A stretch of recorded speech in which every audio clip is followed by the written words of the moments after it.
It's really important that the legislature take action on the maintenance of effort law, because right now counties have the wherewithal to be able to rebase school funding at the local level without any consequences at all. And a number of counties have done that in the last year, and it destabilizes school funding to the extent that we can't collectively bargain and we can't ensure quality programs for our students. It also is necessary because counties have been able to use state funds for other purposes that were intended for education.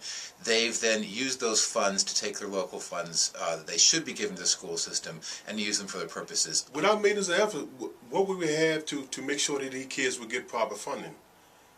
Unfortunately, we have some councils or commissioners that don't think investing in our children right now is a priority. They have other things that are top priorities. So I can ask you as parents, and I'm a grandparent, I have 6 grandchildren. I was spending my last days of my life making sure that my grandkids are invested. And that means fighting for maintenance of effort. Hey, education advocates, we need your help. We need to get the Maryland Maintenance of Effort law changed. We need to make sure that our schools are funded and our per pupil expenses are kept and maintained so that we can fully educate our students here in Maryland.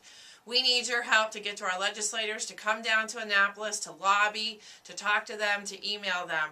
We can't afford to let down our students. We're the #1 education system. We need to maintain that priority, and we need to make sure that your voices are heard. If we don't fix maintenance of effort, our class sizes can go up, we will lose staffing, we could lose programs. All of this will impact us.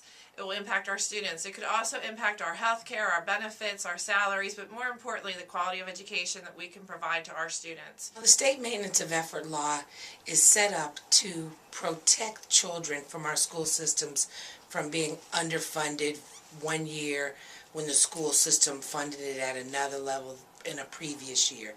It means that they must maintain the same amount of effort each year and not cut our children. We've got to go to the drawing board, and the state's elected officials must look at how we make sure that the schools are fully funded and not punish our children if they're not. Failure to fully fund our schools will result in lack of supplies, larger class sizes. Currently at my school, I am working out of a teacher resource room. I teach 30 students in that resource room. We've had to resort to alternate seating. We don't have enough technology in our building. Currently, I have many classrooms where teachers are working with computers that are 10+ years old. They're not able to connect to the server. Education funding is our greatest priority, and in some counties, including mine, which is St. Mary's, while our county commissioners do provide maintenance of effort, and they have provided that, we are getting a decreased amount of the county budget over time. This year we were at 38.8% of the county budget, and that was about $13 million less than what was needed to actually fully fund the school system budget. So we've lost staff. We've lost 55 classroom teachers.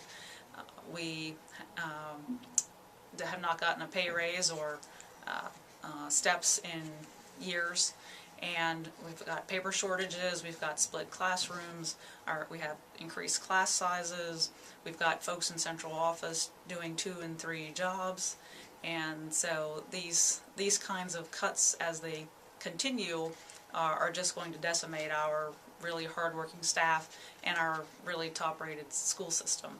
So the only way to remedy that is to fix the maintenance of effort law.